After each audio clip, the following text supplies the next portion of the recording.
ভর্তা পছন্দ করে না এমন মানুষ কিন্তু খুব কমই রয়েছে। আজকে আমি ভীষণ মজাদার ও লোভনীয় পটল ভর্তার রেসিপিটা আপনাদের সঙ্গে শেয়ার করছি। এই রেসিপিটা এতটাই মজাদার যে একবার তৈরি করে বলবেন যে আগে কেন এই রেসিপিটা ট্রাই করিনি। আশা করছি রেসিপিটা ভালো লাগবে।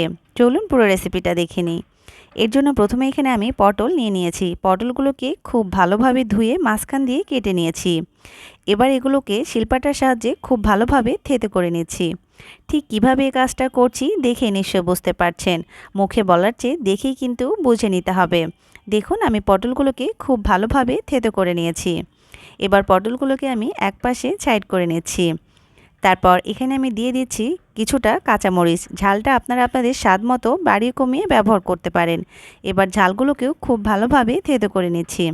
সাথে এখানে আমি বড় সাইজের একটা রসুন দিয়ে দিয়েছি। রসুন থেকে কোয়াগুলোকেও এবার আমি খুব ভালোভাবে থেতো করে নিচ্ছি। সবগুলো উপকরণ হাত দিয়ে খুব ভালোভাবে মিশিয়ে নিচ্ছি। তারপর চুলায় একটি পাত্র বসিয়ে 1 টেবিল চামচের মতো রান্নার রেগুলার তেল দিয়ে দিচ্ছি। তেলটা কিছুটা গরম হয়ে আসলে আগে থেকে থেতো করে রাখা পটলের মিশ্রণটা এখানে আমি দিয়ে দিচ্ছি। এবারে তেলের সঙ্গে পটলের এই মিশ্রণটাকে খুব ভালোভাবে নেড়েচেড়ে হালকা একটু সময় ভেজে নিচ্ছি। অবশ্যই কিন্তু এ পর্যায়ে পটলগুলোকে তেলের সঙ্গে কিছু সময় ভেজে নিতে হবে। এতে করে পটলের মধ্যে থাকা কাঁচা গন্ধটা দূর হয়ে যাবে। তারপর এখানে আমি অ্যাড করে দিচ্ছি হাফ কাপ পেঁয়াজ কুচি। পেঁয়াজ কুচিটাকেও দিয়েও খুব ভালোভাবে নেড়েচেড়ে একটু সময় ভেজে নিচ্ছি। তারপর এখানে আমি অ্যাড করে দিচ্ছি স্বাদমতো লবণ, হাফ চা চামচ হলুদের গুঁড়ো আর 1 চা চামচ চিলি ফ্লেক্স। অবশ্যই কিন্তু হলুদের গুঁড়ো আর চিলি ফ্লেক্সটা ব্যবহার করবেন। এতে করে যেমন দেখতে কালারটা সুন্দর আসবে, খেতেও অনেক মজাদার হবে। সবগুলো উপকরণ দিয়ে খুব ভালোভাবে নেড়েচেড়ে আবারও কিছুক্ষণ ভেজে নিচ্ছি। দেখুন আমি সব কিছু কিন্তু প্রায় 5 থেকে 7 মিনিটের মতো ভেজে নিয়েছিলাম। তারপর এখানে আমি অ্যাড করে দিয়েছি 1/4 কাপ পরিমাণ পানি, যাতে পটলগুলো খুব ভালোভাবে সিদ্ধ হয়ে যায়। পানিটা দিয়ে অনবরত নেড়েচেড়ে এগুলোকে আমি খুব ভালোভাবে ভেজে নিচ্ছি।